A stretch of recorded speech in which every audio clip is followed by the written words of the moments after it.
Welcome back to the Core Cutting Today show for January 12th, 2023. Yes, we are back again with a regular Core Cutting Today show. It's been almost 3 years since I've done one.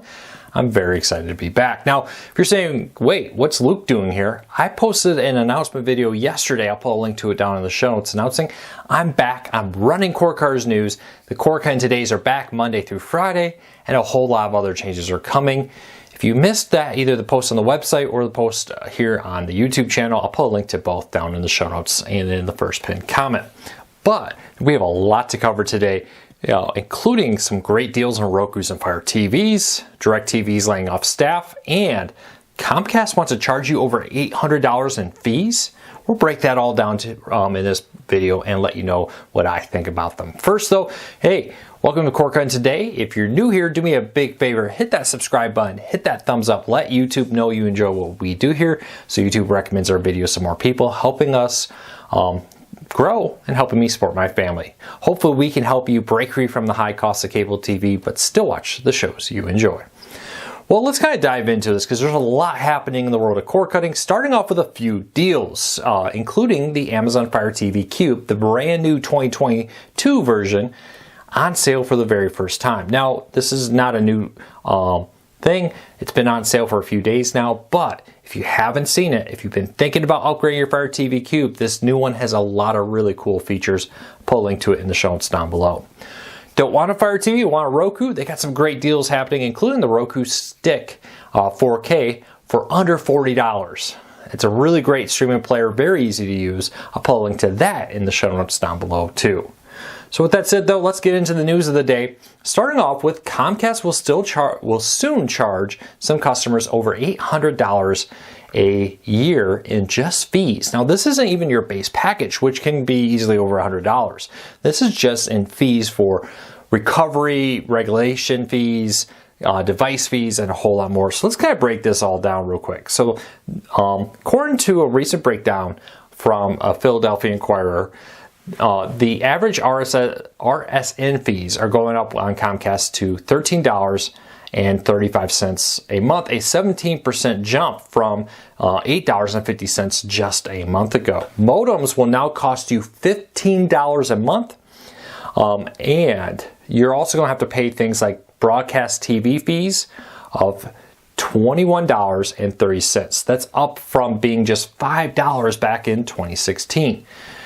These are just some of the fees. I won't put a full link to them down below, but I've often been hearing, and it's kind of one of those fun things you sometimes see from cable companies. Oh, it's cheaper to actually have cable than it is to have streaming. And well, maybe there's an argument to be made about the advertised promotional rate. You know what I mean, that price that they say is good for a few months and then it goes up. But they never include all the fees, all the taxes, all the other things they cram in there. Hey, you want a cable box? Wow, that's going to be a fee. You want this, you want that. Hey, you don't watch RSNs? Too bad, you're going to pay an extra fee on top of it. And that one, and broadcast TV, has always really scratched my head because, hey, right, when you advertise a package, you say, hey, it's got your ABC, it's got your NBC, whatever, it has your regional sports network, and it costs $100, let's say. But then you read the bill and they're like, hey, we want extra $13 for this, we want extra something for that. It's like, wait a minute, you advertise this channel as part of this package, but now you're telling me not only is it that package, but there's a fee for that channel on top of the advertised price. That one's really always made me scratch my head. I never understand it. Why can't that just be included? There's been a lot of talk about Airbnbs and others with their hidden fees having to be upfront. I think the worst offenders of all this is cable companies. It's not just Comcast. Pretty much they all do this. And we've even seen a few streaming services. Fubo TV has recently launched an RSN feed if you have a Bally Sports network, and a whole lot more. So they're not alone. But I think it's really less than good business practice. And I really think if you run the numbers, there's no way streaming is more expensive. You have to add in the fact that a lot of the content on these services here you're seeing behind me are not available on Comcast. Many of the most popular shows aren't even aired on TV anymore. So if you're watching just TV through Comcast, you're missing out on some of the best TV out there. All right, let's jump forward to the next story. DIRECTV is laying off hundreds of managers as cord cutting grows. Now, DIRECTV has been impacted specifically very hard by cord cutting. They don't have a lot of the other services they can sell, like home internet, home security, and more, like they used to, and like Comcast and others do. For example, Comcast can go sell you home internet. They can go sell you home security, mobile phone services. And back when DIRECTV was owned by AT&T, they could do a lot of that. But AT&T kind of looked at DIRECTV and said, yeah, that was a mistake. That wasn't really worth it, and it's costing us a lot of money. So they broke it off and will now allow it to be an independent company, which I believe, I don't know the exact percentage, they have a certain share of.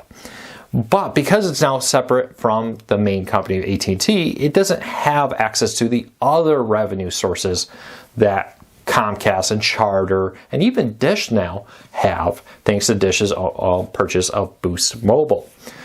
So DIRECTV, in response to all this, has been raising its price. We just talked about Comcast. Well, DIRECTV is also raising its prices, and now it's laying off hundreds of staff. Word are up to 10% of its management will be laid off.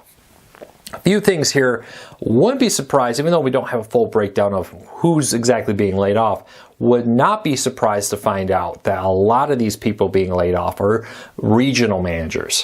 When you have fewer and fewer people going out to install satellite dishes and more, because people aren't calling to get satellite dishes, you don't really need the installer, but you also don't need managers. And managers are very expensive, and often nowadays for DIRECTV and others, the people installing your satellite dishes are independent contractors, and there is a DIRECTV or AT&T or somebody in the region that's managing them for that kind of work.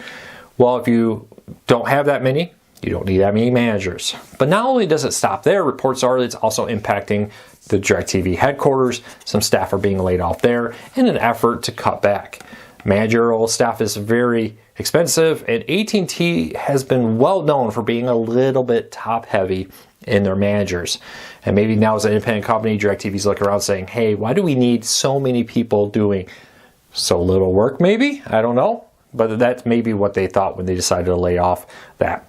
We'll have to wait and see how this all pans out. But this is coming quick. Reportedly, the people who are notified they're being laid off, their last day will be January 20th, 2023. We'll have to see how that all goes. Hey, it's a little bit of a light news day, even though there's a lot to talk about. Because I haven't quite gotten done moving the servers to the new hosting, I'm very excited to very soon dive into full news coverage over at CordCardsNews.com. So keep an eye on that. I do plan to bring back the Q&As. I'm not sure if we're going to get this done this week. Definitely next week, Wednesday, we'll be back with a Q&A. I was hoping to make a makeup this week, but I'm absolutely neck deep in trying to revert the site to the way it used to look, fix a few things, get everything back up and running. It's a lot of behind the scenes stuff. But as we wait, hey, I have a giveaway. Go to Cord Cards News, link in the show notes down below. We are giving away a Roku Ultra 2022 edition, the newest model on the market, a $100 Netflix gift card, and $100 in Hulu gift cards. So if you want a chance to win that, you can go over to CordCardsNews.com, link in the show notes, and do things like follow us on Facebook. Follow me on Twitter, my personal Twitter account. Follow Cord Cards News on Twitter. Follow us on all kinds of different places. We would really appreciate your support in helping us grow and helping grow the channel so that we can let you know the biggest news happening in the world of cord cutting and support our families. We would really appreciate the support. So check that out. And again, I really want to take a moment and say thank you to everybody. The overwhelming support here and over on all of our social medias to my return has been fantastic. I honestly wondered if anybody would even care I was coming back. And the overwhelming support and love and kindness and just all the nice comments really did mean a lot to me and Jess and Tamara and Philip and Becca, who's back here working behind the scenes to do all this stuff that she used to do. I'm thankful for all your support. I really am. I hope to live up to your expectations. I ask you to give me some time as we make a lot of changes to get the site back and up and working the way it should. Like figuring out why featured images aren't showing up on social media when you share our news stories, that's in the works. I'm going to figure that out. There's a problem there. We're going to fix that as soon as we can. So until tomorrow, take care, be safe. Don't forget, to hit that thumbs up, hit that subscribe button. It's a huge help. And check us out over at corecarsnews.com for more stories. Thanks, everybody. Take care.